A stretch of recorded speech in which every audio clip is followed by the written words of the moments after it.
a lot of people, especially in some countries where there's minorities who have been absolutely unjustly and in a very cruel way being treated. How can you then grow? How can you then get into maturity as a human being? I think we don't help them with that.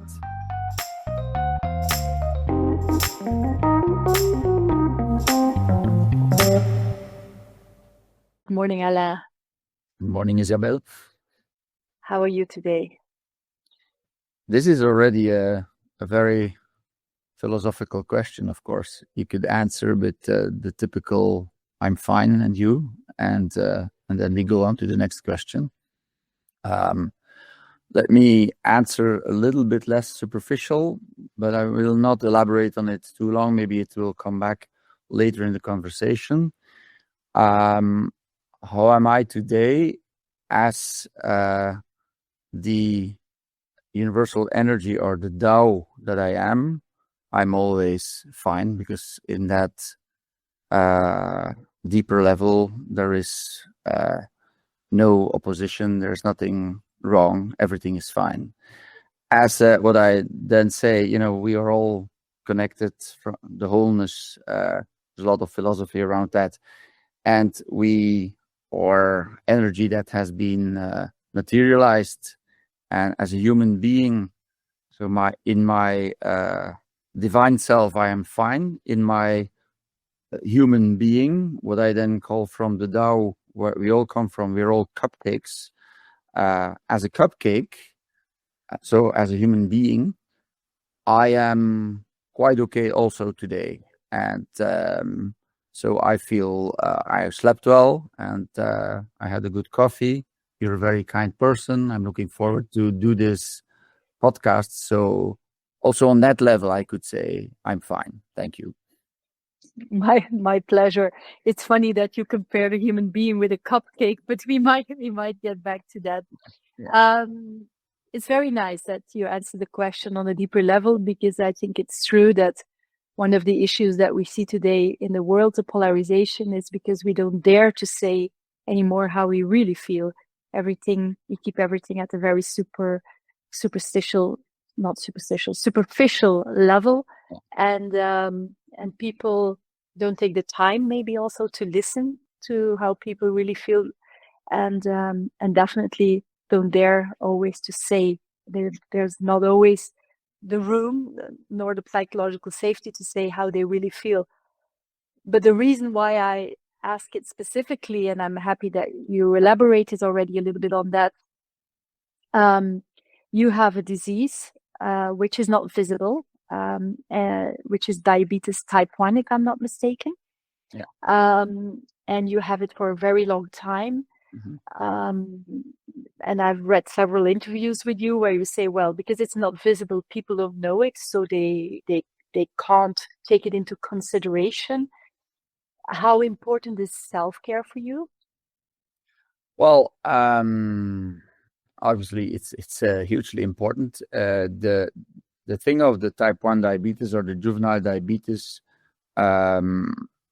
is I've always been a physically very weak person. I always been a very sick kid with lots of diseases. I'm also very asthmatic, and so I kind of collect physical inconveniences and deficiencies.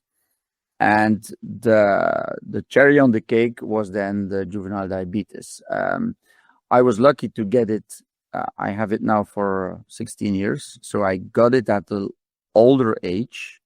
And I'm very, very grateful that I only got it at the age of 45, because I know a lot of juvenile diabetes people who are children who get it at 2 years old, 6 years, 15 years old. And that's to carry that disease as a young person is extremely, extremely hard, also for the parents.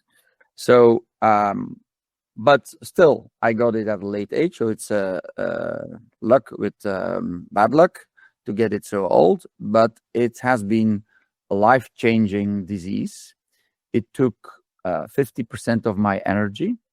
So I had to decide. I made a podcast with the Cardiological League of Belgium on how to live with this kind of disease, also with Professor Chantal Mathieu of the University Hospital Leuven, who explains more the medical elements. But I had to take a decision. Will I now, if I lose 50% of my energy, will I now kind of cut off 50% of my activities? I was at the time professor at 4 universities, partner in a law firm, which is a demanding job, 3 children, and so on. So, and I decided, no, I will not let this disease define me or my life as a cupcake. But I was not still, at that time, I was not completely in my awareness of my cupcake being that has come also with the diabetes, dealing with that. And I decided, no, I will continue my professional activities, but I will become more efficient and I will try to live with it. And so, coming to your question, managing a disease like that, which is a 24/7 disease that constantly threatens you with a hypoglycemia, or you're going too high, or you get alarms. I'm on an insulin pump, luckily, but that, I even Saturday evening, I could only go to bed at 2 a.m. because I got 2 huge hypoglycemias and I couldn't recover from them. So I've said in the other podcast, I was pleading before the Constitutional Court of Belgium, and when the judges enter, I get a hypoglycemia. It's very, very intrusive. So self-care to deal or manage with such disease requires, on the physical level, to be more conscious of your eating habits. I am a not disciplined person, so I am very abundant. So I live the life in the Burgundian, or how do you say that? Burgundist of Burgundy, Burgundis. On this, like we say, yeah. So Yeah, you love to I don't eat. know. I love to eat and drink and smoke cigars and have long nights and party. So I had to be more aware of that. So I started to eat more healthily. It took me quite a while to adapt to that. I started to drink much, much, much less alcohol. I'm not very sporty because I've always been a very sick kid. So I try to do a bit more sportive things, and walk and run and so on, although that's still a struggle. It still is a struggle. But the self-care on the physical level, I have 4 or 5 checkups in the university hospital with Professor Mathieu a year. I'm under control. So in a way, that's part of self-care, to try to do your best. It's not as it should be, but I'm doing quite okay. But more importantly is the self-care on the mental level. And the diabetes, I was already obviously in a process of mindfulness, introspection, and so on, since I've been doing negotiation and mediation since the late 90s. And How did you get into that so early? in Belgium, mediation started with Diana Evers, who gave classes for the Federation of Notaries, late 90s, and I was invited to take that class, and it immediately struck me as very important. And so then I continued with negotiation, and I started to teach, to write, to do research in that field, started research also with colleagues in the Faculty of Psychology and so on. So I was already in that kind of stream of thinking, but the diabetes kind of accelerated the constant need for introspection, and especially for being in the now, because your glucose level is shifting, and especially with an insulin pump, I check my pump maybe 100 times a day. It's every time a moment of being in the now, because you are with your own vulnerability, you are with that pump and that glucose level. So I think the diabetes has then helped me to accelerate my journey on the path of introspection, of mindfulness, of meditation. It's interesting to see mediation and meditation. It's only one letter apart. And to really fully delve into that. And it's a big struggle because I am partly, I think, because I had a very difficult youth. I have been extremely ego-driven cupcake from a very young age.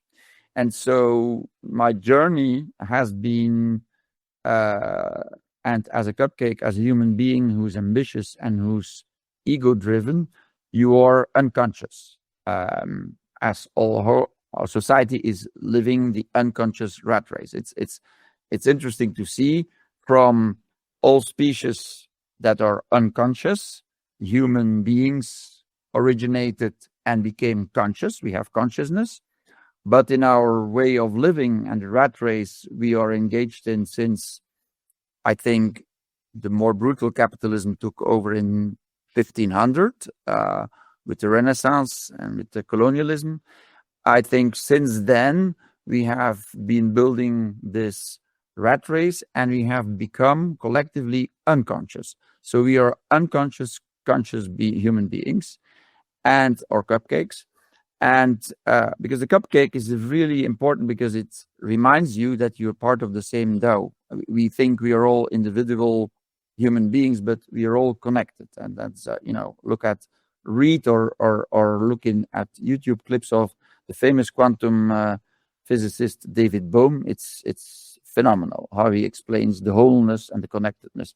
There's lots of philosophy on this. I will not elaborate on that, but that has been my journey to more and more realize that there is a big distinction between my ego and myself. I never understood until that I got a little bit enlightened on that point what the Buddhists meant with ego deconstruction. But it's simply your deconstruction of the absoluteness of your cupcake being and relate to your deeper self, the energy that connects all of us, and see the relativity of your human being. And that would take us to a third level where we would again become conscious beings. Now we are unconscious conscious beings. And I think the diabetes really helps me every day to have moments of conscious human being. And that is an extremely important element of self-care because that has brought me into another level of development, of maturity as a human being and as a cupcake, so to say. How difficult was it? Because you're very successful. You are a professor at several universities. You're a lawyer. You have a whole career, national and international.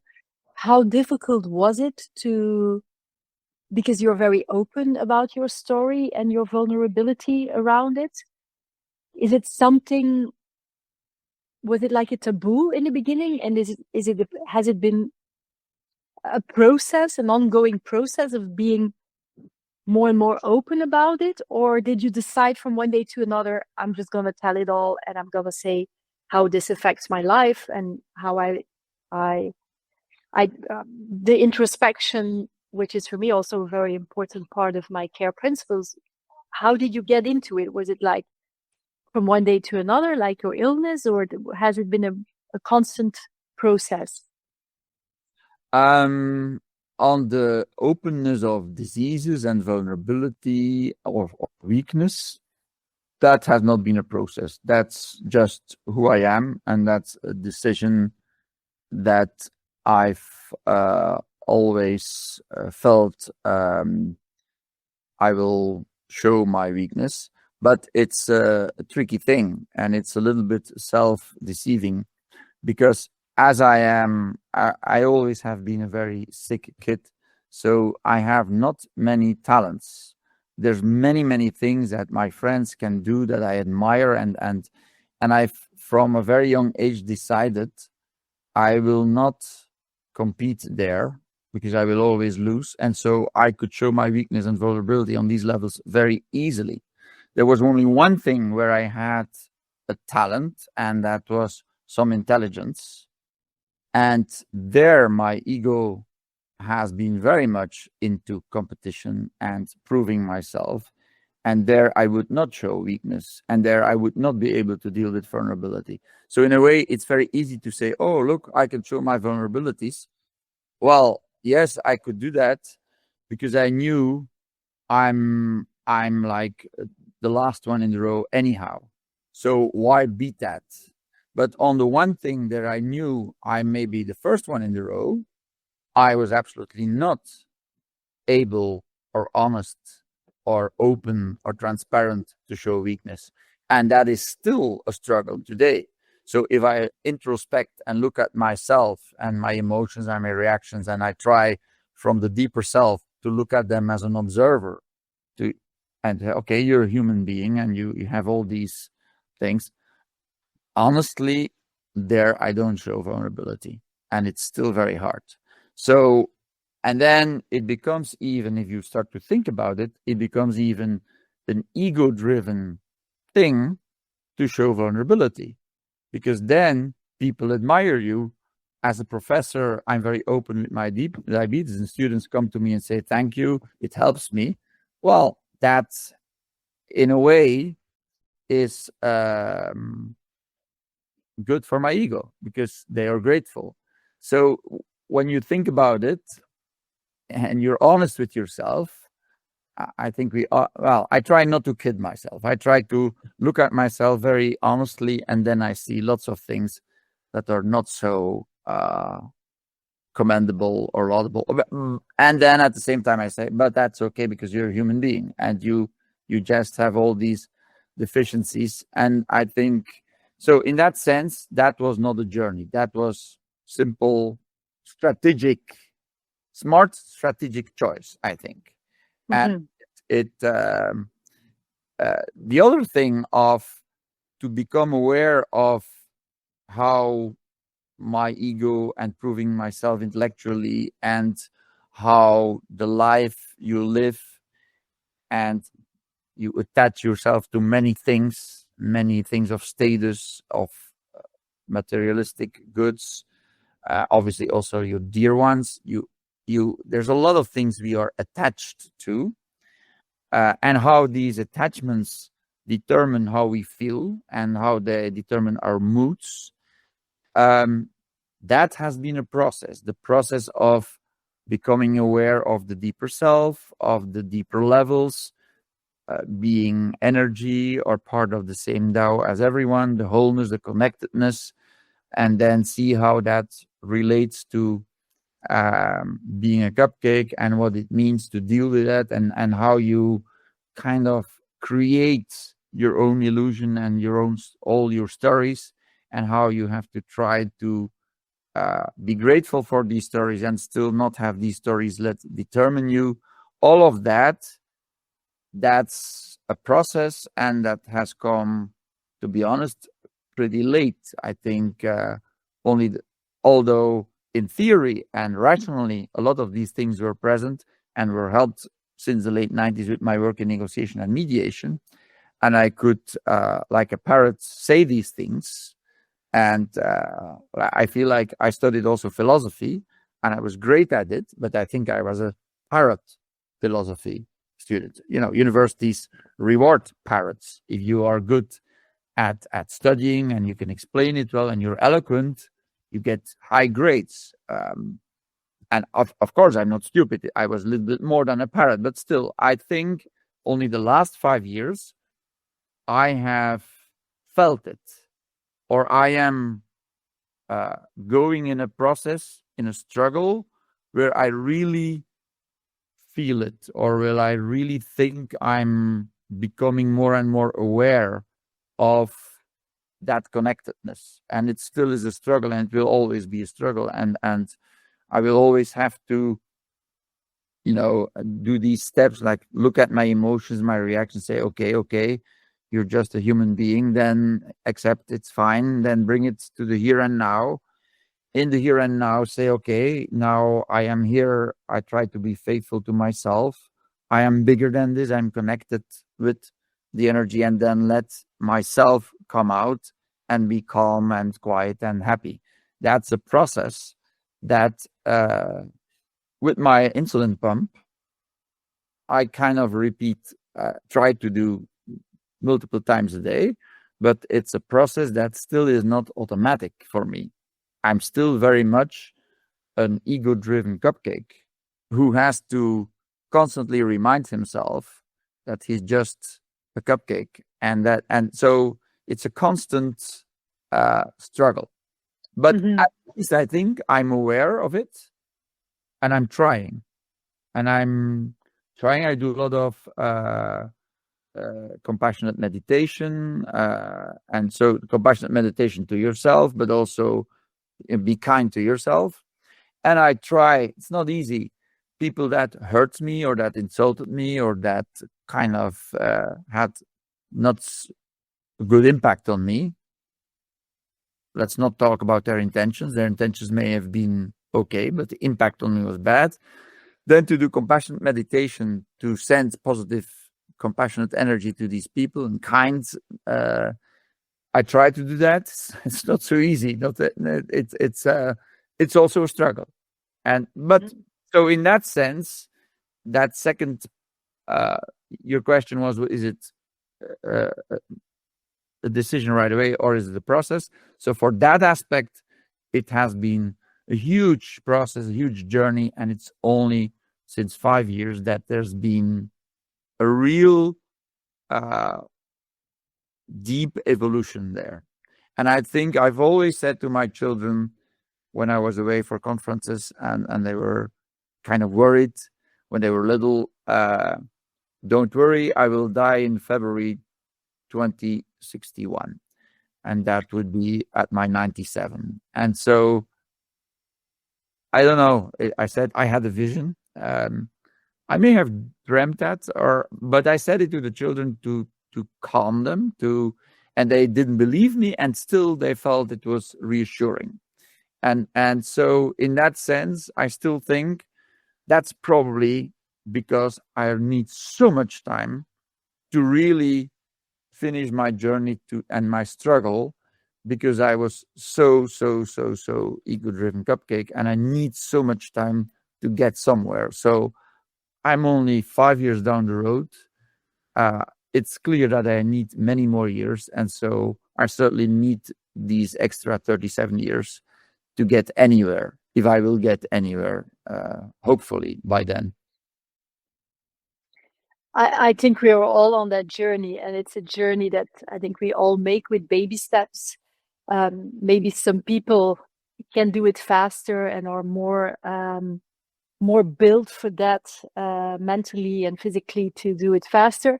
But I think most of us, it's a process that we try and then we fall back into our ego.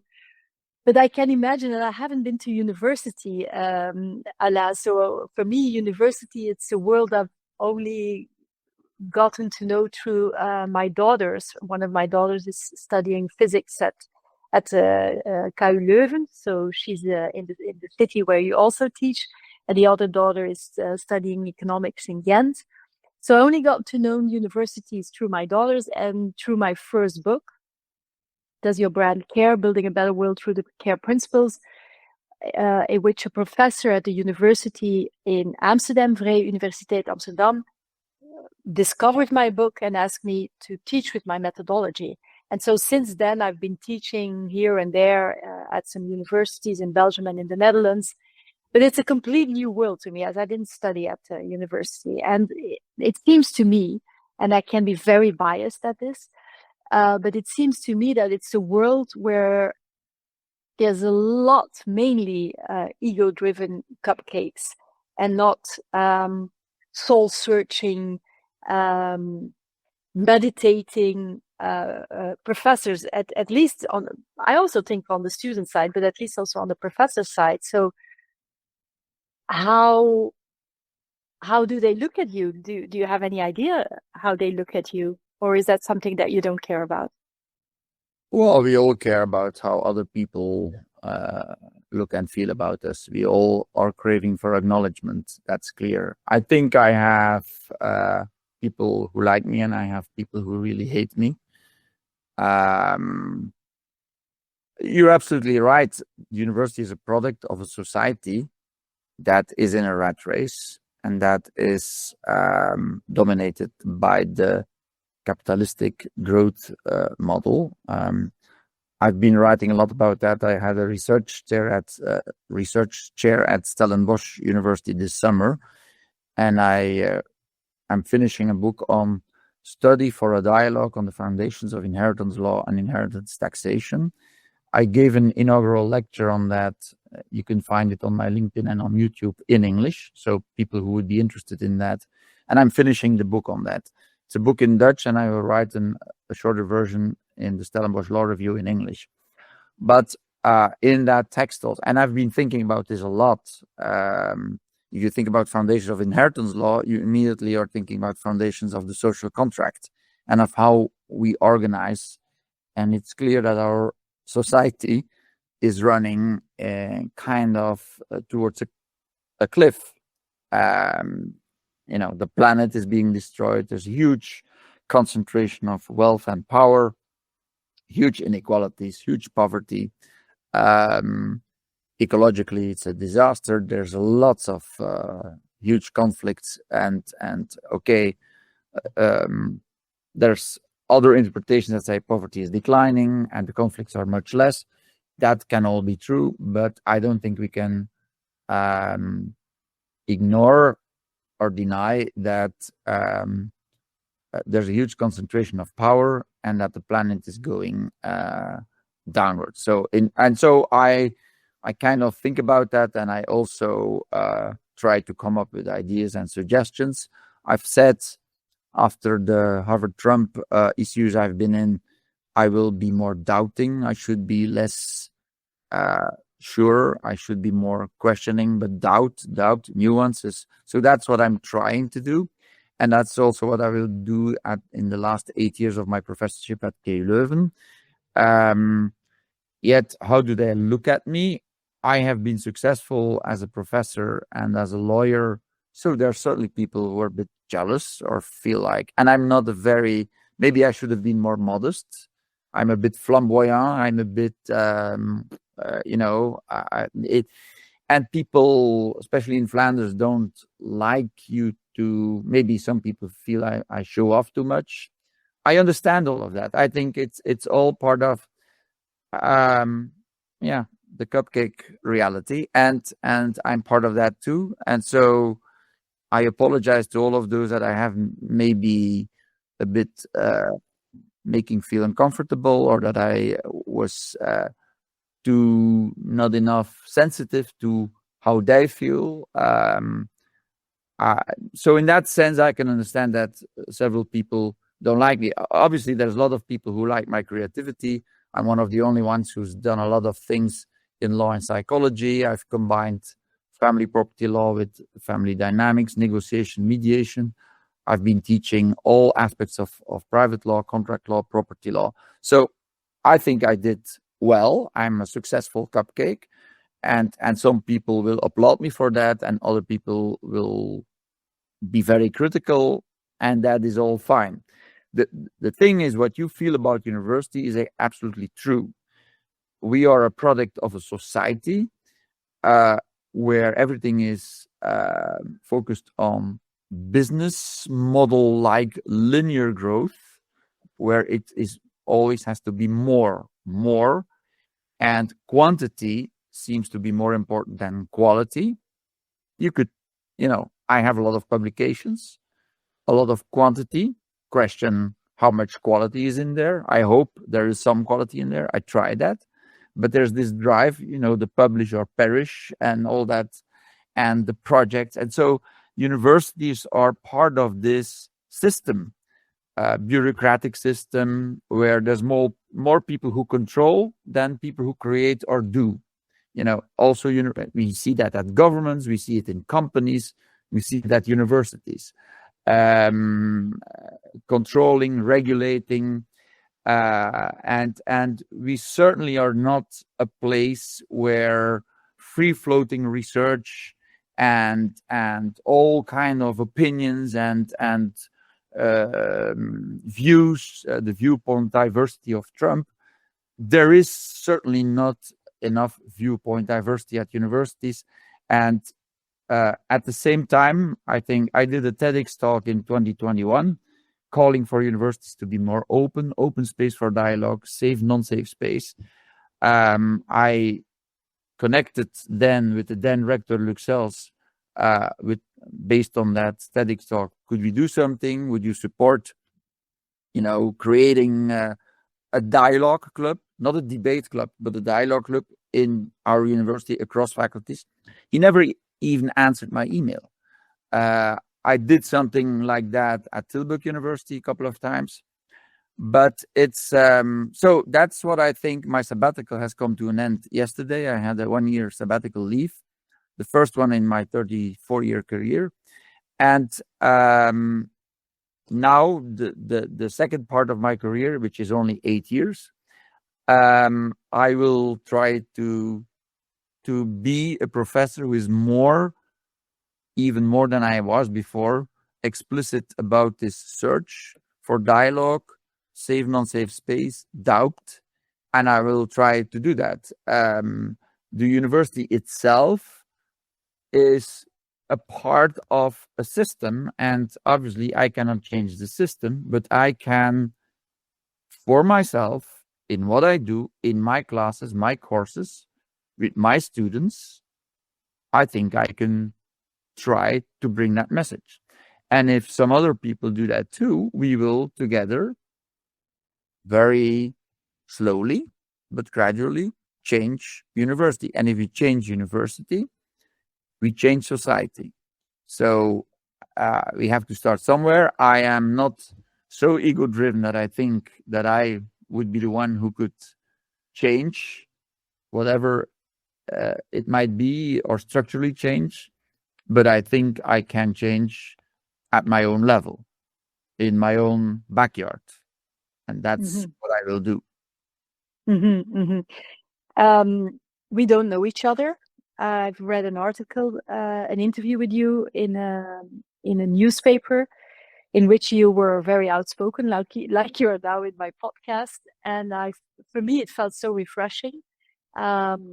Also, you shout out loud a call for empathy, a call for introspection, a call for dialogue, a call for psychological safety, in which it's okay to say you're against or for something without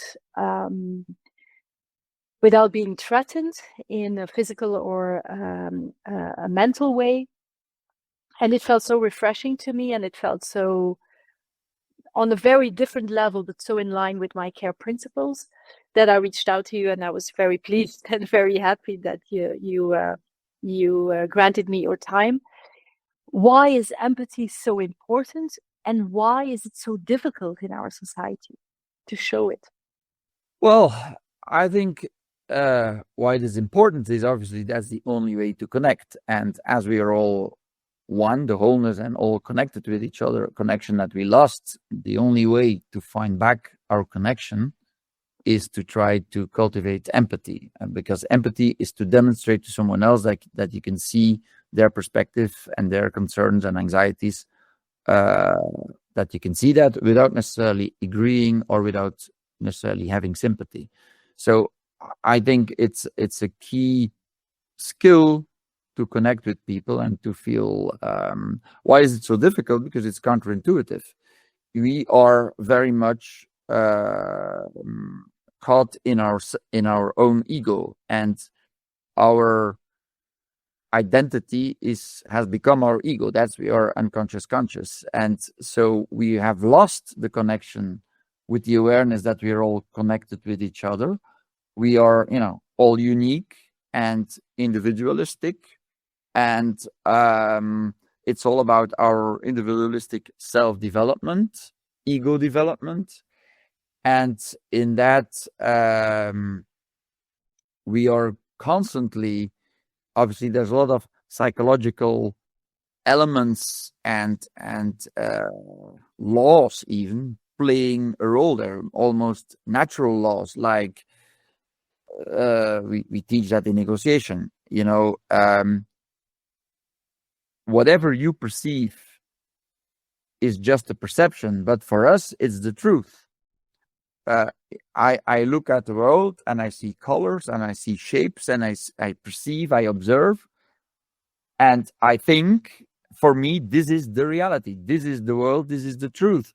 And it's kind of mind-blowing to accept that if you would sit here next to me and we would look, I'm sitting here at the Hoge Blekker in Kokzijde Oostuinkerke, the highest dune of Belgium. It's a beautiful view on the Doornpannen.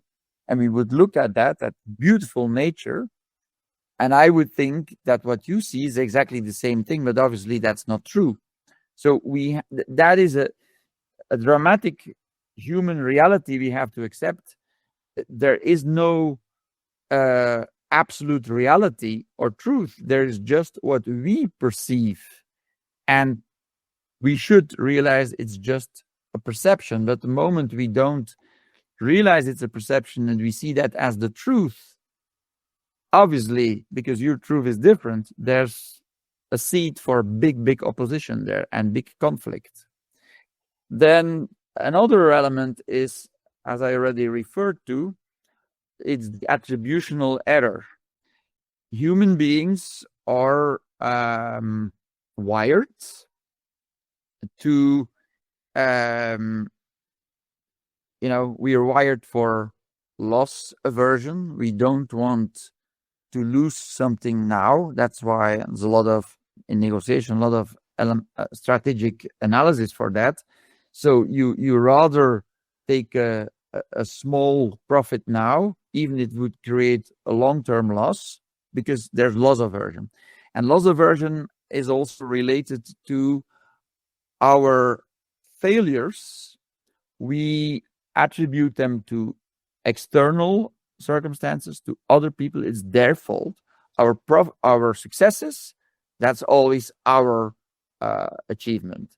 And so if you look at it, whenever we do something, we always assume we have, and we probably have most of the time. That's why Brechtman writes, de meeste mensen deugen. We have good intentions, but our behavior and what we say may have a very negative impact on other people. And the attributional error is obviously that whatever someone else does or say, if it has a negative impact on us, we will attribute negative intentions to them. Whatever we do or say, if it has negative impact on the other person, it's always positive intentions on us. And so that creates also a very difficult dynamic and contributes to polarization. Another one is that we are very quickly to blame, because related to success is ours and failures are others. So we blame. And the legal system is also very much based on blame. Who is guilty? Who can we punish? Who has to pay? So blaming is part of, and obviously, I think blaming is part of the Christian tradition of guilt also. So it's all in our DNA. And, my colleagues, Sheila Heen and Doug Stone, wrote a book, Difficult Conversations, and there they explain you should shift from truth to perception, from intent to impact, and from blame to contribution. What did I do? How did I contribute to this problem? What can I contribute to make it better? Taking your responsibility for yourself, for your own actions, and what is and that's introspection and so on. So that is why, and there's many other reasons why it's so difficult, because then we are very emotional human beings. And then also our deeper identity is in a constant need for acknowledgement. And when we are not acknowledged, we kind of start to have kind of a psychological firework that might determine our negative feelings and emotions, and then behavior that becomes nasty, harsh, aggressive, and so on. So it is very normal that we as human beings are caught in this tunnel vision of what we see and feel is reality and how we are, etc., etc. That's how it is, and we are the best. And then to say, now forget all of this, shut up your inner voice, shut up how you feel, your opinions, and genuinely, sincerely try to understand how someone else sees it, without sympathy, without agreeing, but try to see through their glasses. That's very difficult. Yet, if you try to do it sincerely, it may be a door that opens towards a connection. And Thich Nhat Hanh, the famous Buddhist monk that I love, one of my teaching assistants at Harvard Law School, has been 10 years one of his pupils at the Plum Village Monastery in South France. And so I talked a lot with her about Buddhism and about Thich Nhat Hanh and so on. And he's called the founder of mindfulness, and he wrote a lot of books on this topic. And he then brings from the empathy, you then open the door of compassion. And that's where I think, where I would try one day, maybe at 97, to be in full compassion. I posted on LinkedIn his beautiful poem, Call Me By My True Names, which really relates to how we are all related to each other, and how the bad things in the world and the good things in the world are all connected. And I think for me, the more important than empathy and more deeper than empathy is compassion. And that is something I will really continue to struggle with and to explore in the coming years. How can I be more in compassion? Because I think one of the reasons why we don't have a dialogue anymore, I'm writing a book with my brother, who is a sociologist and who is a really very smart person. He's the one who developed many TV programs like Man bij het Hond, Columbus. He wrote a book on Columbus without a bus, and he has a lot of incredibly deep insights. And so together we try to see what can we capture that in a book where his and mine thoughts would be, we call it copendency, where they would together contribute to some insights and to compassion. And so I think that is where I would like to get in this field of compassion, where I kind of lost my thread because I'm That's okay. much in compassion now. That's okay. That's okay. I think there's a lot of links between care and compassion. And although compassion is not part of the 20 steps how to take care of people and the planet, it's clearly, I think it's really the step after that. Empathy is in your principles, and so it is. Empathy in itself. I know. I now have my thread again. If you allow me, I will finish that thought, because I was referring to my brother, and then I was probably too much in admiration for him that I forgot my thread. But the thing is that in one of the conversations I had with my brother in the writing of our book, we came to the conclusion, I've always tried to say, we need more dialogue, and what are the conditions for dialogue, and we need empathy, and how can we create that, and empathetic speaking and listening and active listening and IPA, etc. Yet, why does in this polarized world it seems to become almost impossible to have dialogue? That is, I have never put enough attention to the preconditions of a dialogue. And we should, instead of telling people, let's practice empathy, I should first discuss what are the conditions, the preconditions, what are the circumstantial elements we need to create a context in which we then can have a dialogue and have empathy and all the things we discuss.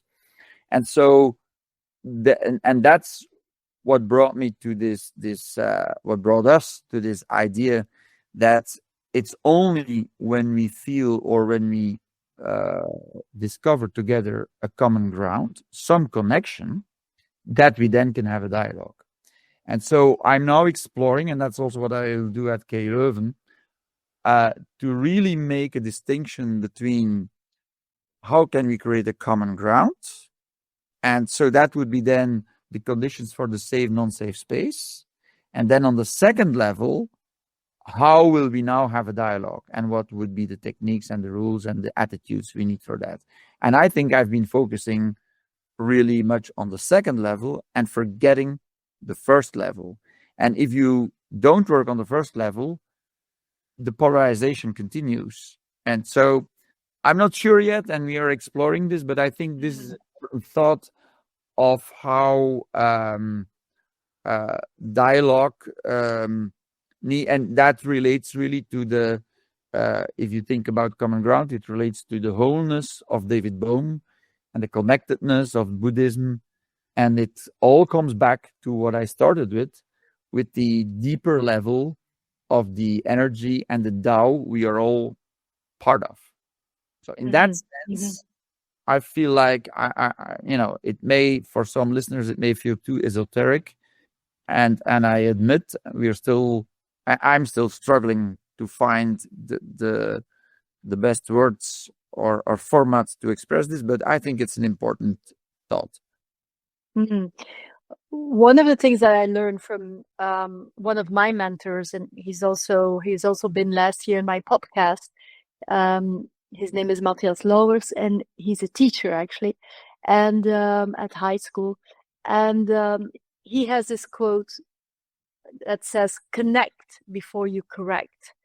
So he teaches 12, 13, 14, 15, 16-year-olds, and he says, I cannot correct them if there's no connection first. So I need to find a way of connection before I can start to, he's an English teacher, I can start to correct them on their English and whatever. And it's something that I take in my job because I work with C-level executives, I work with CEOs, with founder owners of companies. And I try to give them a different perspective on leadership by always trying to give them, so they have, like you were saying just before, they have their view on reality, and I'm always trying to mirror that. Okay, but when you look, so you're the boss, but when I take the perspective from your employees, they see this or they feel that, and so I'm always trying to mirror, and I'm always trying to work on first finding that connection between people, because you can't. So within the CARE model, the C stands for collaboration. You can't collaborate in a very good and productive and great way if you first don't connect. And one of the things that I always try, and it's very difficult because in business, it's probably quite relatable to the university world. People are always stuck in their heads. They are stuck in the rational analysis, in the ego, in the, like you were saying, I'm right, and this is my vision, and this is how they have to do it. And then these people, these managers and these bosses, they tell me, Isabel, is it so difficult? This is what they need to do. Why don't they do it? And I'm always trying to let them reconnect from the head with the heart and even with the gut, because I'm a strong believer of the gut feeling and intuition. It's part of my 20-step model. And it seems so logical when you talk about it, but in reality, it's damn hard. Yeah. Because the whole society is here. We lost touch with our feelings. We lost touch with our bodies. We lost touch with our hearts, definitely with the gut. And when I find an entrance, and it's not easy, it's easier with younger managers and younger leaders and younger founders, So below 40, it's easier when people are below 40. Above 40, it's very difficult. But when I find an entrance, a crack in the system, the defense mechanism and the walls that we all built around us, it's when I talk about children. And then, because then leaders, and specifically both male and female, then they understand how we raise kids with our heads and our hearts and our gut. And somehow it's a pity that we don't have that compassion, because it's also about compassion. We don't show that compassion when we turn up at work. There we are the hard version of ourselves, and we need to heal. We are here to perform, and we strongly believe that performance is all about the rational side and not the dialogue side, not the understanding side. I just wanted to. I'm fully with you, and I like the connect before you correct. I think I in my family dynamics work with business families. I do that, and we work on the connection. And what I realized now is that for my more general work on dialogue, I forgot to more explicitly state the first level. Before we work on dialogue, we will try to explore the connection and the common ground. So in my work with families, I do it naturally, but in my thinking on dialogue, I did not do it. So it's very important to bring that in there, as you said, and I like the, it's then connect before you dialogue. To paraphrase your teacher. Totally. When I launched the Care Principles, it was in full lockdown. The book is written in 2020. The book came out in 21. Full lockdowns. I had no idea what would happen with it. Meanwhile, we are 5 years later. I've written the second book, and it seems to resonate mostly with younger people, and mostly with a lot of people who are not yet in leadership positions. Which is great on the one hand, because it's nice to find some recognition and people say, oh, I love it. But then very often they tell me, but my boss doesn't care at all. And so I would love to work with you, but the company I work for, the boss I work for, is not open at all for it. And I fully, and I really feel that as well. You work with students, so you are teaching the next generations, mainly Gen Z now. What is your sentiment about Gen Z? Will they change society and the way we lead? I don't know. It's a difficult question. Sometimes I think yes, they care more about what really matters, but then they come with what I feel like are pretty silly discussions on work-life balance.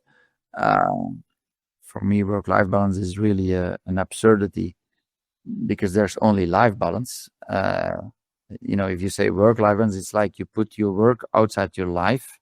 I think work is one of the most important, meaningful activities, but it should be work from that creates you, that brings you in a flow, that is really work as part of who you are.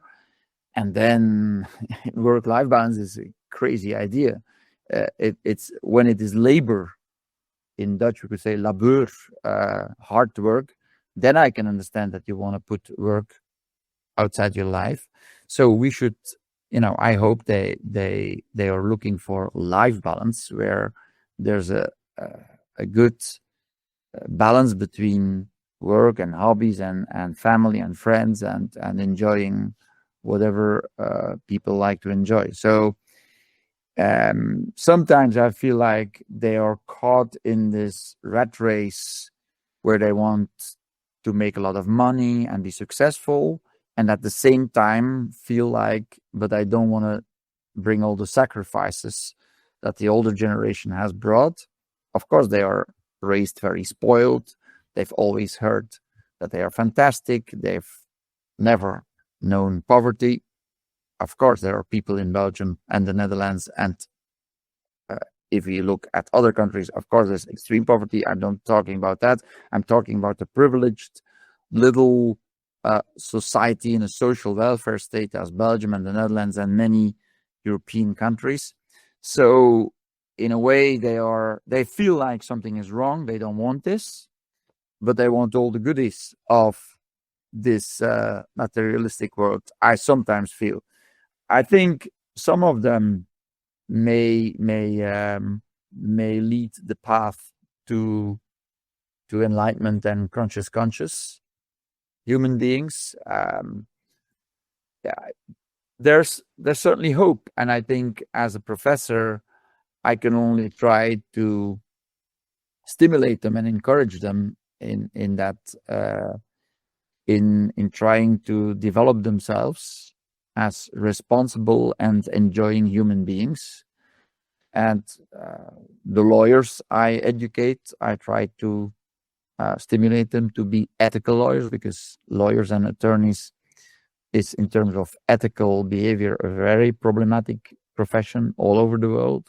So although it's a very noble profession, it is a beautiful profession, it is not in the facts, in many instances, a noble and beautiful profession. So that is one little thing I can contribute to. And I think, to come back to your question, we should help them hope and be positive, and but also be blunt and be unsafe. That's one of the things in my classes. I want them to be safe spaces that create an environment, confidentiality, where you can say and share whatever you want.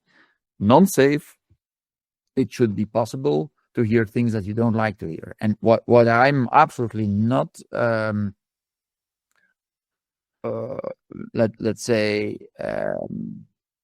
that I have a hard time understanding or even supporting, certainly not supporting, is this idea that at the university you could not say things that may be hurtful for someone else or may be insulting them. I think the idea of a safe, non-safe space should be when we engage under the condition that we found a common ground and some connection. When we engage in a dialogue, we will share different views and opinions and perceptions. We will do that in a respectful way. Although Voltaire says free speech is my right to insult you, I would never recommend someone to insult someone on purpose. My take on it would always be try to be respectful and compassionate with each other. And that may also include that you might say things, if you're at that moment of the dialogue, that you would say things, because the dialogue should start with deep listening and not with you arguing all the time. But at some point when you would be expressing how you feel or how you perceive or what is your opinion, and you do that in a respectful way, and there would be someone in the room who would say, this hurts me, or I'm insulted by this, then I would say, that's fine. And I would wish that young people can more deal with that hurt or feeling insulted, because that is what life is. And we don't hurt on purpose, but it might be that if there would be someone in the room who has, I've had students who are non-binary, and I've always had a good connection with them, and still sometimes other students, I once had a student who said they did not respect my identity because they talked about me as him and not as them. And I said, well, I teach you about intention and impact. The negative impact on you, maybe his intention was not that bad, and and you feel insulted now. Okay, that's fine. The idea that you cannot be insulted you can then think about, why do I feel upset? What does it do with me? He says something, and I have this. Look at yourself also. Not immediately put it on the other. Take your own responsibility. Work on yourself. Do introspection. I think that is what I would wish for young people to do more. And in that sense, it's also a thing, I think, one of your principles: be more resilient, be more able. Life is a live stream, and the only thing that is sure is change. Everything changes constantly. Try to live with that. Try to see what does it do with me. And if you, of course, are in introspection and you see yourself as a cupcake and you see the wholeness of the dough, it's much more easy to then only look at these emotions and say, okay, what, I'm a human being, and not let them determine you or define you. That's what I would hope for young people, to become more resilient, because I think there is a problem with being able to deal with what is going on. If you create, as some universities do, safe spaces where only, and of course a lot of people, especially in some countries where there's minorities who have been absolutely unjustly and in a very cruel way being treated, absolutely. Yet if you then say, and now we have a safe space, and now nothing can be said or done, and you cannot be hurt or insulted, how can you then grow? How can you then get into maturity as a human being? I think we don't help them with that. So I would like to, and in Belgium, obviously, it's easier than in the United States, where there's a lot of much more injustice towards minority groups than there's in Belgium. So I would love to try to connect with students in this safe, non-safe space attitude, where still the basic attitude would always be respectful and, if possible, even compassionate. The only author in Dutch that I felt like was from an academic level touching that in the way that I feel also is the late Caroline Pauwels. She wrote some things on how to deal with the polarization. I wrote in an article on rebalancing in the Tijdschrift voor Privaatrecht last year that the rectors of our universities should read these passages in the book of their late colleague, because they can all learn a lot from them. And I will try, as a professor, I will try to do that. Interesting. A very practical question, Alain, because we're already talking for about an hour. How much more time do you have left? Because I have like zillion questions to ask you still, but I don't want to compromise your agenda. I have time until noon, so that's 45 minutes left. Okay, perfect. Do you feel, just going back to young people and students, because they've gone through COVID, have you felt a difference in their resilience before COVID and after COVID? I've always felt I've been a professor in Leuven since 91, and I see, so that's almost 4 decades, 3.5 decades. I see a huge decline in resilience, and I see a huge increase in entitlement and privileges, and in the I stance. I, and especially also I. And so in that sense, I don't see a big impact of COVID there. I think COVID has had an impact that we still are struggling to identify, and I think the consequences probably may be more dramatic than we think now on young kids who have suffered enormously. And I still feel, why did we make all these young people suffer so hard? I was struck when the first vaccine was given on television to a 93-year-old man who died a month later. I thought, what are we doing? Of course, you should protect the older, but not sacrificing the younger. And I think we have done weird things. Of course, it's very difficult to know what you have to do, but there were other countries who have not sacrificed their young people that much. So I think the impact on young people, and we hear that the numbers on mental health are pretty dramatic. I'm not sure whether that relates to COVID or not. That's a big mistake. As scientific, you should be very conscious with causality. And that's not proven, so I don't know. But I can be sure that COVID has had a huge negative impact. It has affected all of us, especially the young people.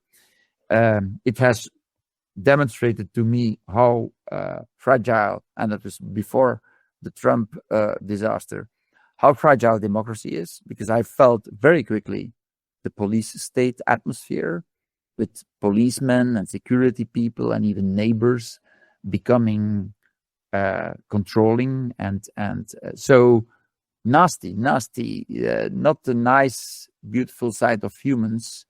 Although they were applauding the people in the hospitals, I think at the same time there was a lot of very nasty behavior, and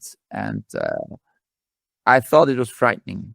I thought the COVID was a very frightening, scary period, and I think for young people it must have been devastating. And so in that sense, I think it will have huge consequences in the years to come. On the other hand, it's an opportunity for young people for resilience. It's an opportunity to reconnect with what really matters. It's an opportunity to get rid of the fake social media. It's an opportunity to try to find what is really important. And so maybe the fact that I did not really see different students than before COVID does mean that they are kind of taking this up as an opportunity, and now they appreciate much more following classes in a big auditorium than they did before. Before they thought it was so. There's certainly a lot of positive things that's with every disaster. If you take the opportunities, if you draw lessons from that, you can grow. So in that sense, it certainly is not it's not only a tragedy, but the impact on the young people who went through that is, I wish for them that they find the resilience to become stronger. And thanks to the COVID, like I became stronger thanks to my juvenile diabetes. So in that sense, we should not look at it in too much of a dramatic way, but more in a hopeful way of, it's like also, every disadvantage creates an opportunity. The Trump disaster is a wake-up call for Europe. The Trump disaster may help Europe to maybe, I don't know, I don't see it happening right now, but reunite. I said in some interviews, it could be like a call for an empathetic enlightenment or emotional enlightenment in Europe after the dramatic rational enlightenment we have had in the 18th century. So yeah, maybe it could be a positive thing too. Just to tap into that, the interview I read with you, and it was the big title of the interview. You said Vance is the new Hitler. So the vice president of the States is a new Hitler. I don't want to talk too much about politics because I don't know so much about it, because I really don't follow it. It doesn't make me I'm very hopeful, optimistic person, and when I dive too much into politics, it drowns me down. Yeah. It just makes me worry. Where is this world heading to? All these people who are, in my opinion, taking the wrong exits in society. So I'm trying to ignore it in a sense, but of course I read enough about it to not be completely ignorant.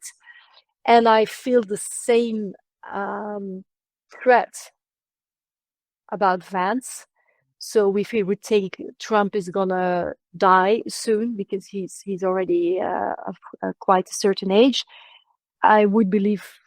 I have a strong feeling that Vance could be worse than Trump, and Trump is just preparing now, removing all the democratic systems that are still there in the States. But I don't want to dive too much into politics. The reason I'm asking is that it's a huge risk that you took talking so openly and publicly about your opinion on American politics, especially because you have been a professor at Harvard already for so long.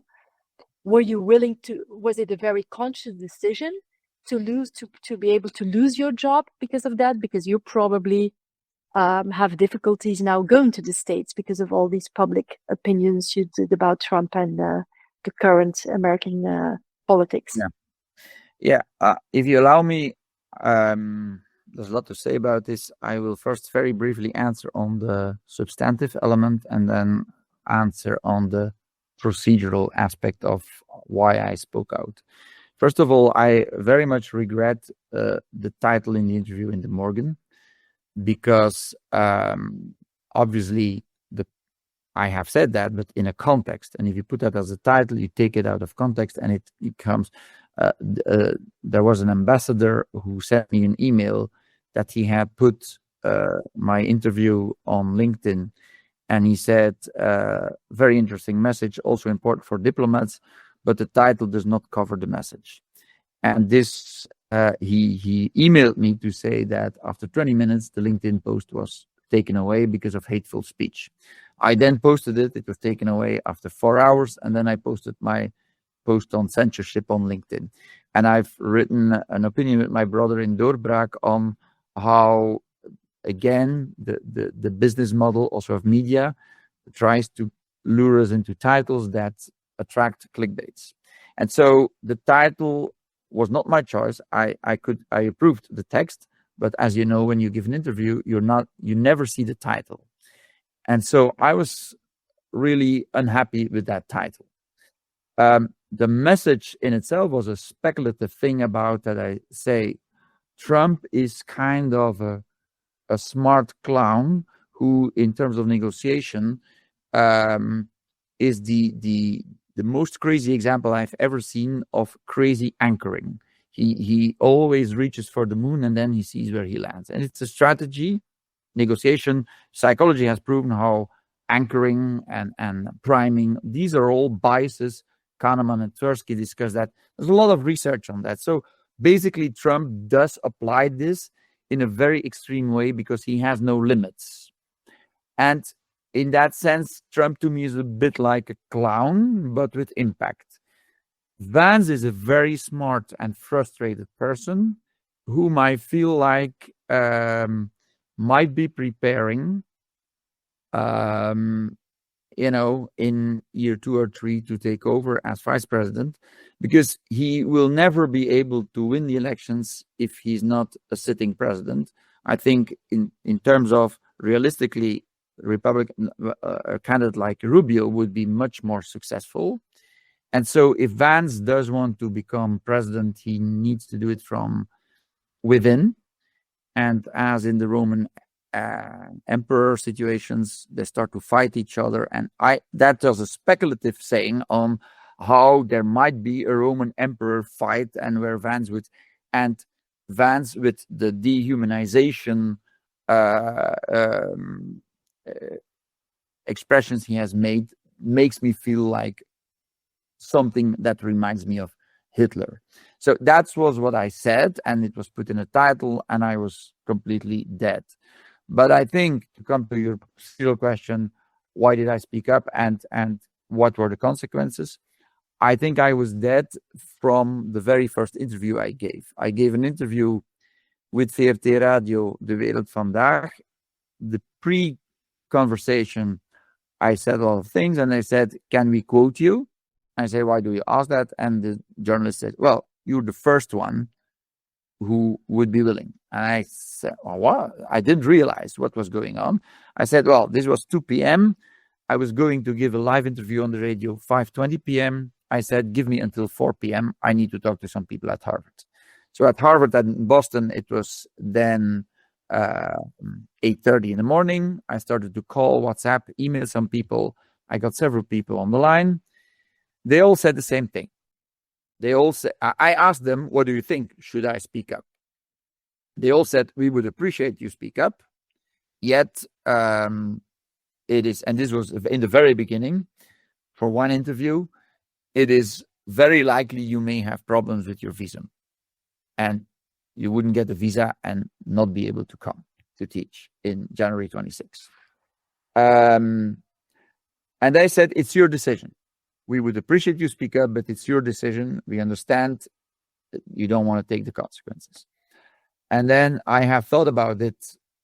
Honestly, I'm not sure, because our memory fools us all the time and we make it bigger and better than it was.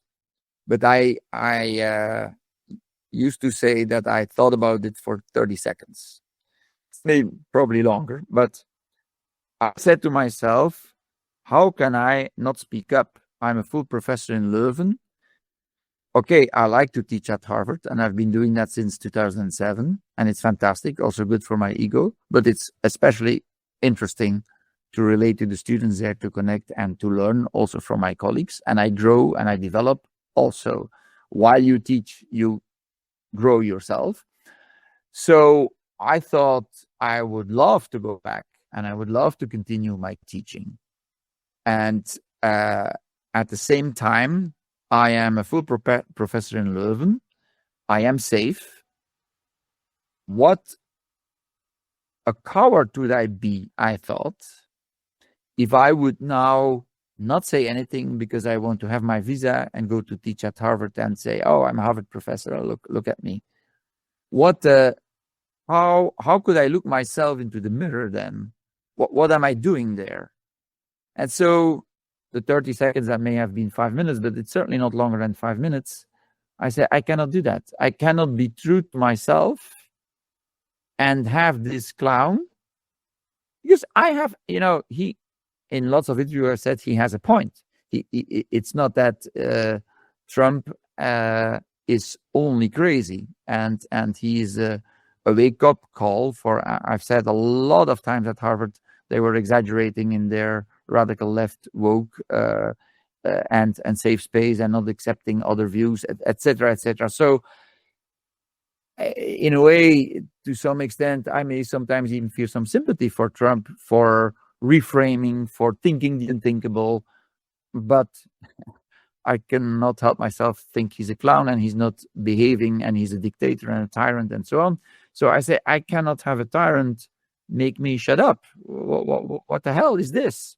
So I decided I give the interview, and that interview has been like a tsunami. In 2 months, I had 24 media interventions on TV, radio, Belgium, the Netherlands, newspaper interviews, podcasts. So it's been crazy, interesting. But I knew from the very first interview that I probably would not get a visa anymore. I knew when I remember I was with several friends in Ischel for the Abschluss, and people called me at the interview in the Morgan, and they sent me the text, and I saw that title, and I knew now I'm absolutely dead. I will not be able to go back. And Harvard has confirmed you cannot get a visa, so they hope it would be calmed down by July 26, when I have to give a lecture at the conference, or maybe, hopefully, by January 27 to teach my course. But if that's not possible, fine. I know for now I am not allowed, even with an ESTA, I would not be let in New York or Los Angeles. And someone told me what is also an aggravating factor is that in my file, it is noted that in 2018, under Trump 1, I have been held in Logan Airport by customs in the catacombs of Logan Airport. So the custom officer who sees all my history of visa teaching at Harvard asks me, what is the purpose of your stay? And I say, I'm teaching at Harvard Law School. All the other years, the custom officer said, oh, interesting. And what course do you teach at blah, blah, blah. This one said, okay, sir, can you please step down and wait for my colleagues?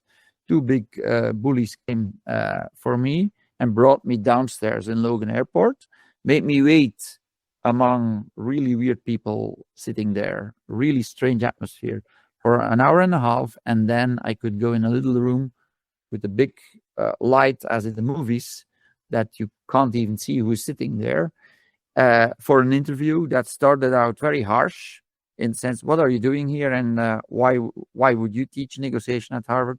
And we also have people who can do that. And then after a while, it went better. And then I was allowed to leave. And so that is in my file. And so... And what year was this? 2018, Trump won. But there I was simply unlucky to get into a probably Trump freak custom officer who did not like Harvard, and possible, or who did not like my face, or who thought I was an arrogant, spoiled kid of, at that time, already 50, 55 or something. So I don't know what happened there, but that is in my file. So a colleague has told me that because of I cannot get the visa because, you know, the criticism I've given, some say you then qualify as prejudice to national security. But if you have this social media appearance that I have had with that criticism, and you link it in your file to a specific interrogation in 2018, a colleague told me that I might even be detained for a couple of days before being sent back to Belgium. So it's clear that my criticism is not appreciated by the federal government, and I am not able to get into the country. And I hope at some point they will forgive me and see that my criticism was against tyranny and dictatorship. And they will also see, because that's the crazy thing, I've always said that Trump has a point.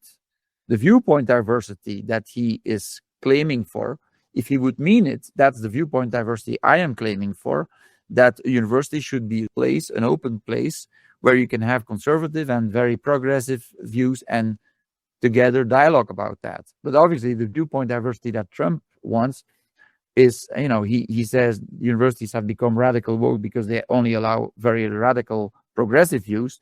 And he does exactly the same thing on the other side of the spectrum, only allowing very conservative views. So that's not viewpoint diversity. If he would really mean viewpoint diversity, we would be friends, Trump and I, because he would then be into empathy, dialogue, connection, compassion. That would be great. But that's not how it works out now. So yes, I've decided to do this, with the consequences that although I was appointed to teach at Harvard winter term 26, I will not be there.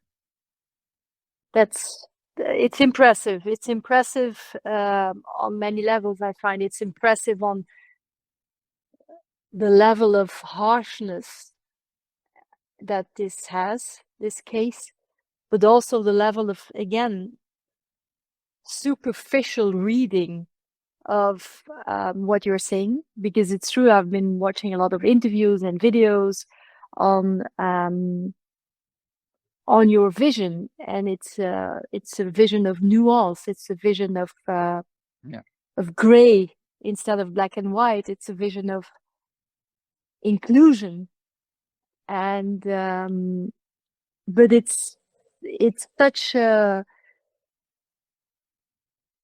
clear sign of the times that we live in today, that nuance and grayness doesn't sell anymore, except maybe in decoration styles, because it doesn't sell. nuance doesn't sell. What sells in media and in social media is indeed extreme opposition and extreme polarization. And then the echo chambers, you were talking about the rabbit hole we are all in, but we are all in a rabbit hole, and the echo chambers are just making it stronger and divides us even stronger, because we are confirmed in our bias, and we are confirmed in our opinions. And AI is even a stronger confirmation of that, because AI is written in such an empathetic way, it's programmed in such an empathetic way, that there is also no criticism there, that there is also no reflection from, oh, what if you see this from the other side? And so, wow, Alain, I'm a little bit... But maybe if I can give a little hopeful comment on this. Yes. That's my book on the foundations of inheritance law that I'm finalizing. And you can hear that also a little bit in my inaugural lecture at Stellenbosch University. And that is that to, understand the opposition we are in, and it's a very diametrical opposition. Norbert Elias, a big sociologist, wrote The Civilization Process in 1939. And he explained, and he was a Jew who was in exile in London, and he explained how the atrocities of the Nazis were just a normal evolution in the humanization process.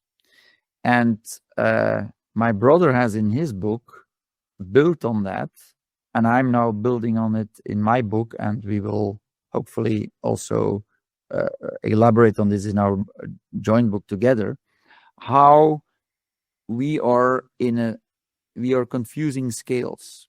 The civilization process, Elias says, is going in several steps in all the more larger groups.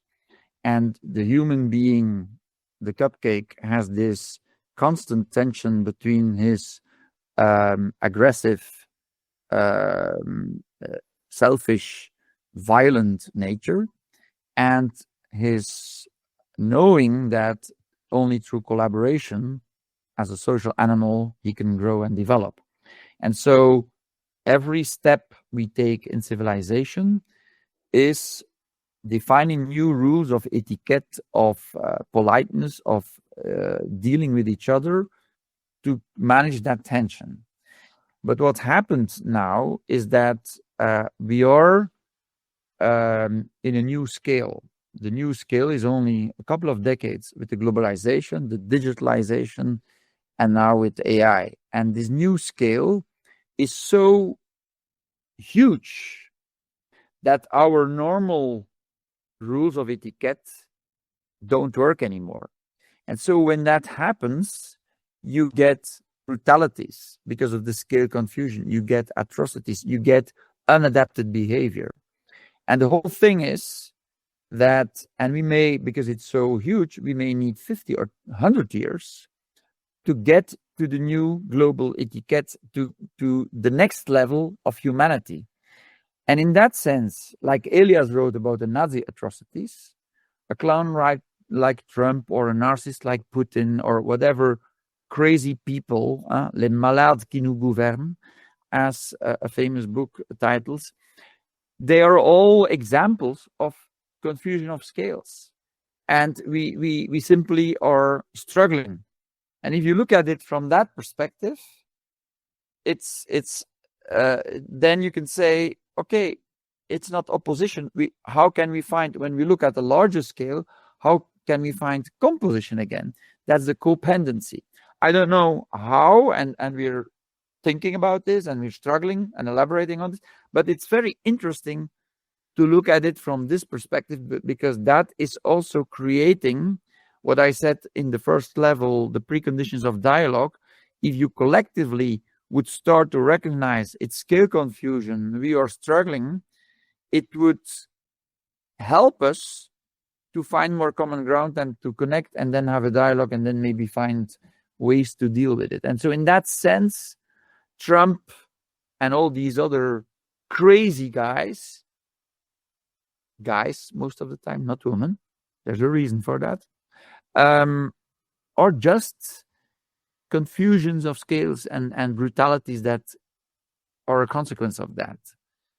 And basically David Bohm, the phenomenal quantum physicist, says that too.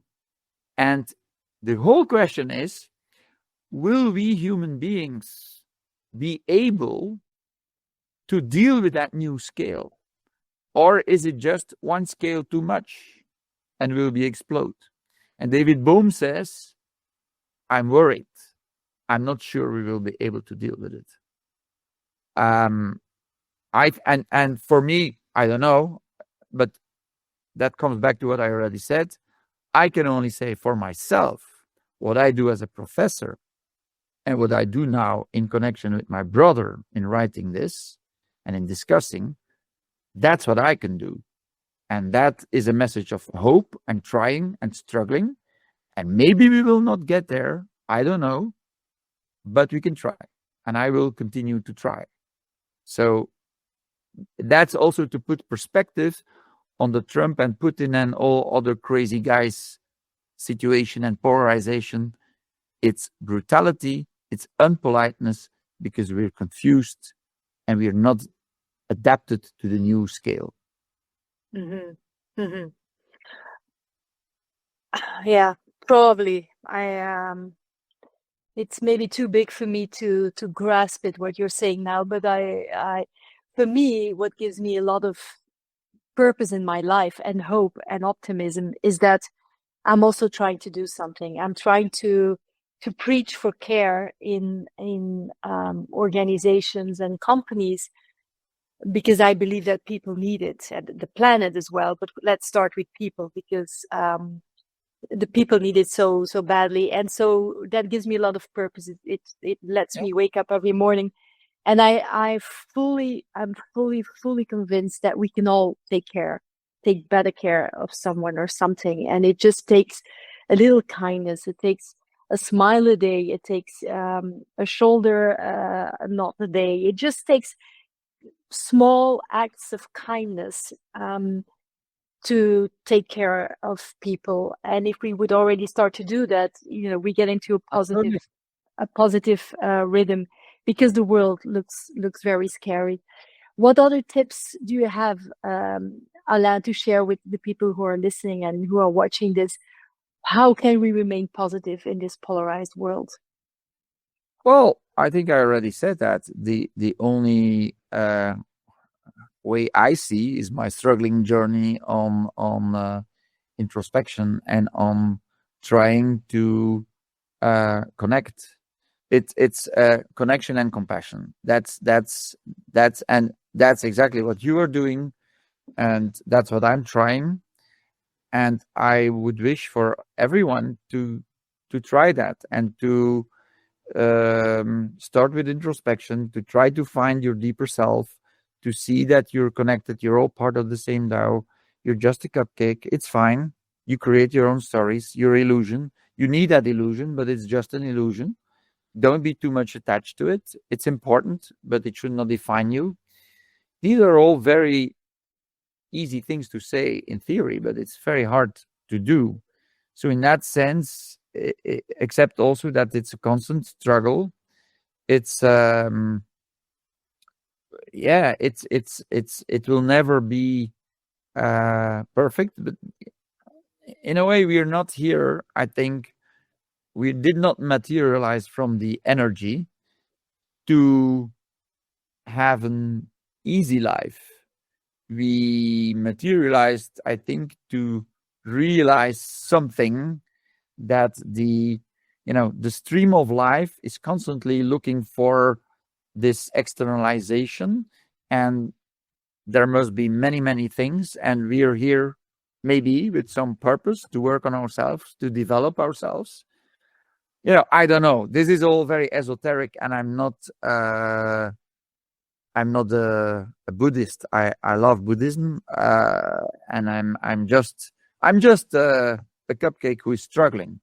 But as all the other human beings who are struggling, I think what my advice would be to not stay in the unconscious rat race, to not accept yourself to be sleeping, to be awake. In that sense, I've always loved the woke movement. I don't like how it has been radicalized, but I like woke, wake up for injustice, wake up, but in this meaning now, wake up in the sense become conscious and see that we're all connected, see that we're all part of one big system, one big ecosystem. And they often make this analogy with the body, whereas billions of little elements. It would be crazy if in our body one element would claim so much individuality and say, I'm the best cupcake, and I'm not interested in the system anymore. Well, then you probably get a cancer, and that's probably what our society now is in a kind of a cancer, where all the elements are in this crazy rat race and forgetting that they are part of a whole integral system. And in that sense, a cancer has as purpose to accelerate and to multiply, I think, to become bigger and have more. So you could make that analogy that our society is now in a phase 4 cancer and is struggling to survive. And so in that sense, the awareness that we are connected, and this duality between my divine self and my ego, and accepting that my ego lives a life, and that's good and that's necessary and I need that, and at the same time it is just a construction, and I should be aware of that. That's the third level of conscious, being aware, looking at it, observing it, not letting it define yourself. But that's so hard. I certainly don't want to claim that I'm not attached, that I'm not determined by my emotions or my moods. I'm a complete disaster because I'm a human being. Yet I try to have moments of more consciousness and of trying to be less attached. And that's my advice. Go on your own journey in introspection. Don't kid yourself. Do meditation, breathing, whatever feels okay for you. Try to develop your own divine self, inner world, and don't make the ego and the human being form absolute. That's Eckhart Tolle writes about the world of the forms, and that is an important thing, but it should not be absolute. And I think that is, and I know it some listeners might say this is philosophical, metaphysical, esoteric stuff. And still, I think if you start really thinking it through and feeling it, it is transforming. It's again the feeling, right? Yeah. It's again the feeling. I think that's a very important one. And as long as we are in the ego-driven, I'm here running for my career, climbing the hill of success, we lose the touch with our own feelings. We lose the touch with others because we are so focused on ourselves.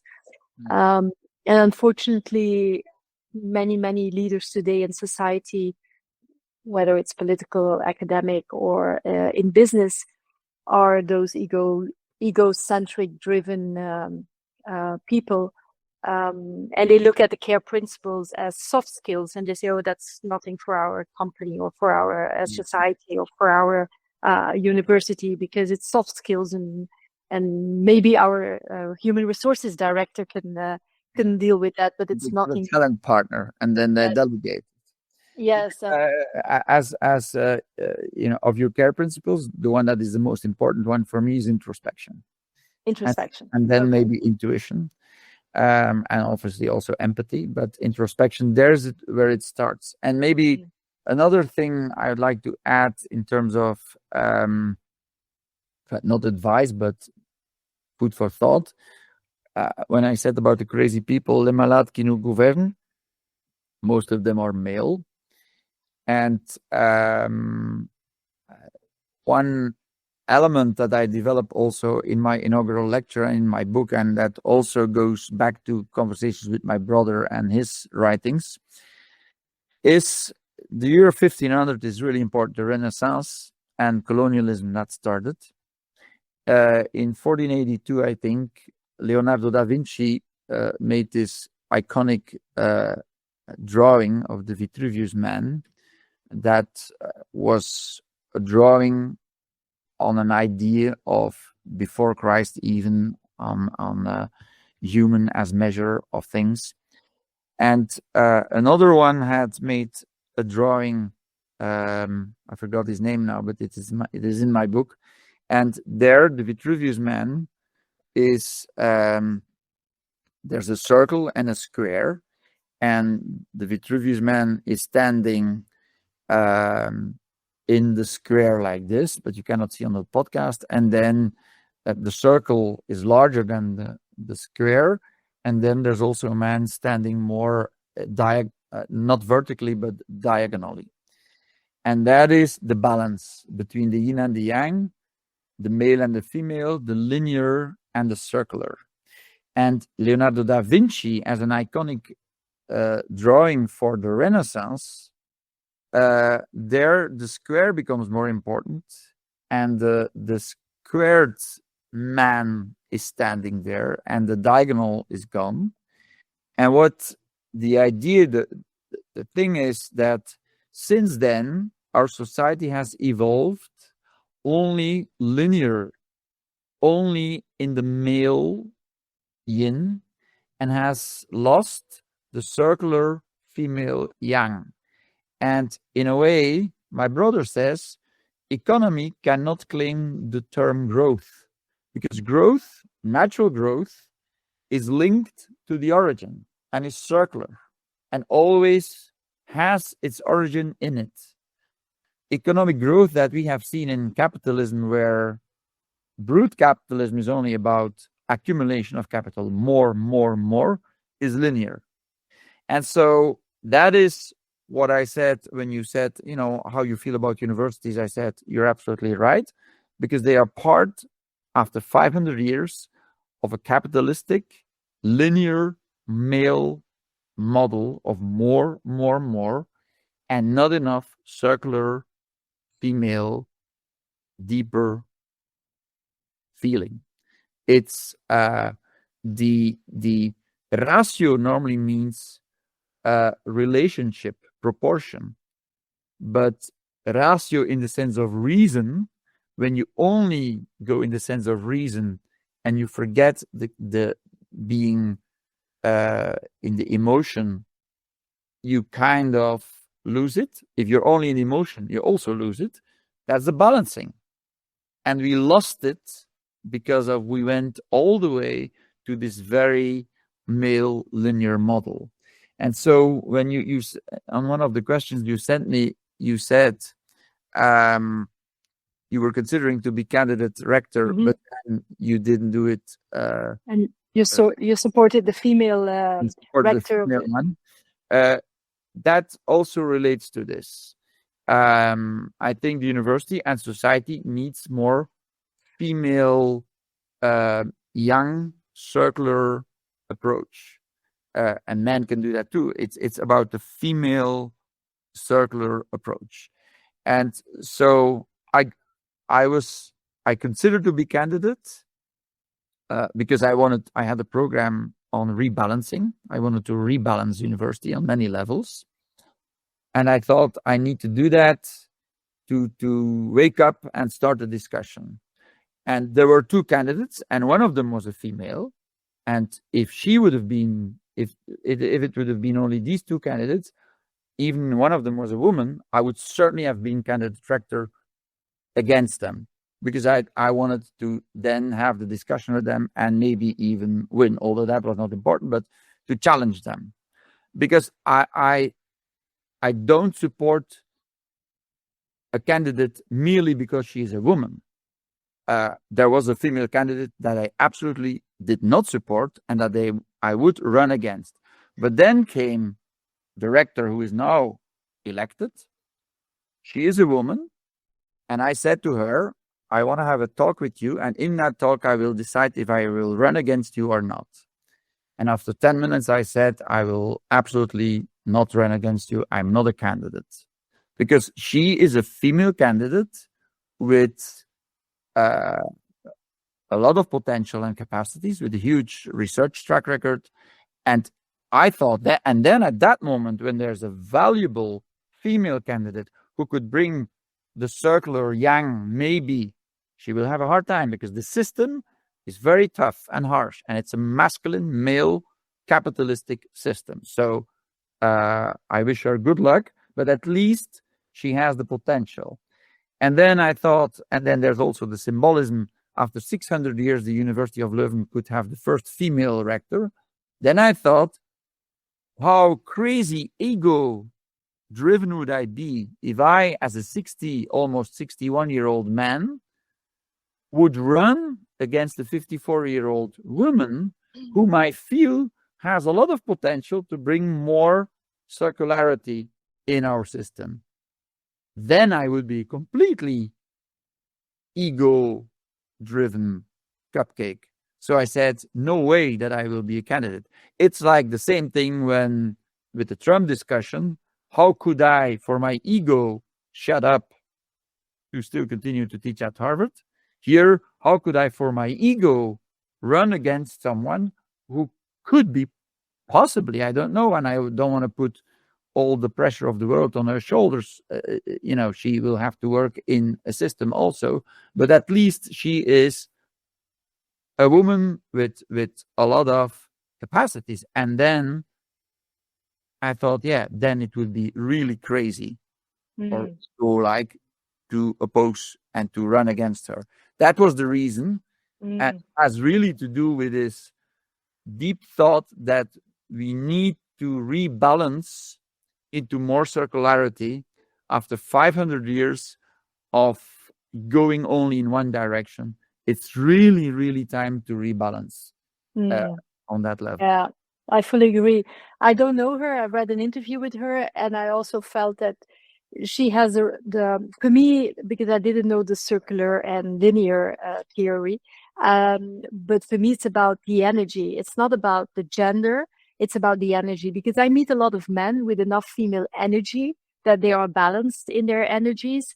And I meet a lot of women, specifically again of 40 plus, who have a lot of male energy, because that is the way that we were trained. I'm also 56, that I was trained to get into the top of my career.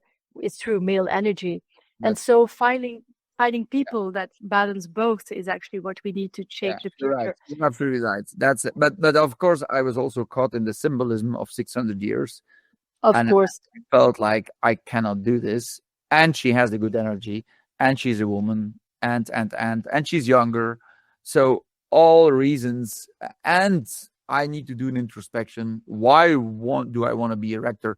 In a way, someone who wants to be a rector disqualifies to be a rector, because you should not be a rector because you want it. You should be a rector because it's what's been presented to you. It's like organically. So in that sense, I don't think it was organically presented to me, and it was organically presented to her. And so she's the director. I wish her all the luck, and I hope she can change some fundamental things in the way that university is organized. Very, very last question, Laurent, because we are really running out of time. My previous guest, Sukarna Budund, she's a compensation and benefit expert. She asked a question that we already talked a lot about, but just one specific part of it. How can you, as a leader in economical challenging times and faith in politics is decreasing, remain positive and radiate faith in the future to your team? So let's talk, because we talked a lot about the positive mindset, but how can you do that for your team? Do you have some last advice on that? Yeah, to my team. Well, I'm not a partner anymore now, but I'm still a senior advisor at my law firm. And obviously, as a professor, I have a team of research and teaching assistants. I think to my team, I try to be very transparent and vulnerable, very open, open to any suggestions, comments, criticism. I always tell them, it's not necessarily a democracy. It's not because you give a comment or suggestion that I will do it, but I will always listen to it and always try to together as a team do better for our students, our clients, and discuss that very open. In that sense, I try to create psychological safety, to give them the safe space to be non-safe and eventually criticize me or whatever or some rules. So it's all on open, transparent, vulnerable. And what I also try to do is show them, I talk to them about introspection and mindfulness and show them how you can be resilient to stress and change. And so always, sometimes the biggest compliment I get sometimes of people of the team when there's a hectic situation, that's more in law firm than in universities, because universities are a more peaceful, quiet environment than law firms. Sometimes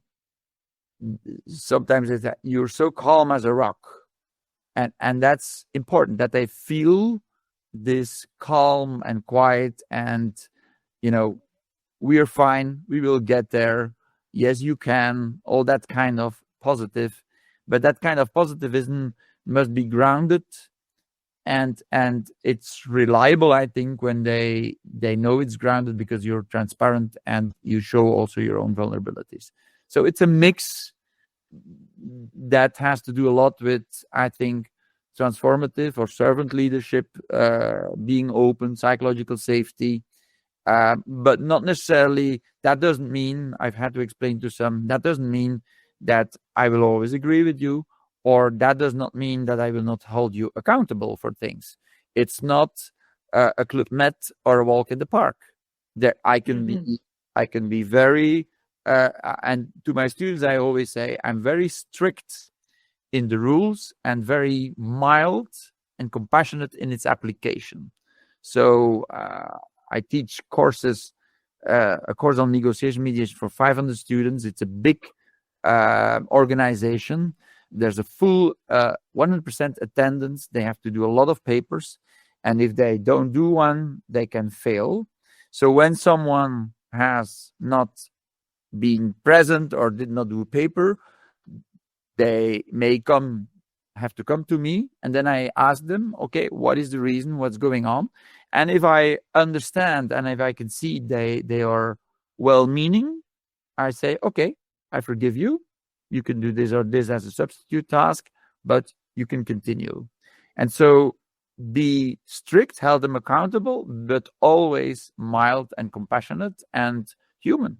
And I think that is this balance again, trying to find this yin-yang balance, linear, circular, male, female, whatever we call it. It's and not be afraid to also name your own vulnerabilities and to tell them, yeah, I'm not sure, I don't know. That's the doubt. You can be a rock and still have doubts, but the doubts will not define us. We will work with the doubts, manage them, and then find a solution. That's a wonderful way to end this podcast episode. I thank you so much, Alain. This has been really very insightful. I think you truly care for people. And I find it very refreshing to find a professor and somebody who's so respected. And on such a long journey already of knowledge, to be so doubtful and to be so openly sharing his struggles as a cupcake, as you say it so beautifully. I will steal the cupcake from you because I love that expression. I stole it from a Buddhist monk. Great. That's how knowledge goes as well, though. You continue to replicate what speaks to you. Thank you so much. I wish you all the best for the future, for the people who are listening, and for the people who are watching this. Take care and talk soon. Check out thecareprinciples.com and see how we can help you. Thank you and take care.